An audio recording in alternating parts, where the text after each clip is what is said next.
Bugungi obzorimizda Gulistonda yagona bo'lgan haqiqiy turk restorani ko'rib chiqamiz. Bugungi obzorimizda chiroyli, shinam atmosferasi va mazali taomlar bilan ajralib turadigan haqiqiy turk restorani muhtasham.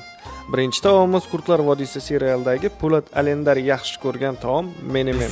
Shuni qiladigan bitta xotin bo'lsa, dangasaligiga qarab o'tirmasdan uylanardim.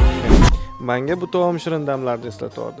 Menimcha, juda ko'pchilik yoshligida bunaqa taomni ko'p pishirib yegan bo'lsa kerak. Bu go'zlama degan taom. Ta'miga gap yo'q. Sal-pal pitsaning ta'mini ham berar ekan. Ustidagi xamiri juda ham yuqa. Bunisi soch qovurma taom. Mazzasi juda ham zo'r ekan. Guruchlari bilan ajoyib ta'm.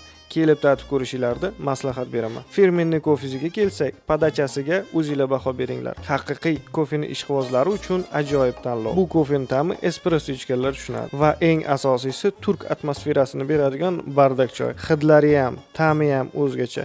Kelib ko'rib o'zingizlar baho beringlar. Manzil Saxovat savdo markazi. Bunaqa mazali turk taomlarini siz muhtasham restorandan topishingiz mumkin. Yanada mazali obzorlarni ko'rish uchun like bosing va obuna bo'ling.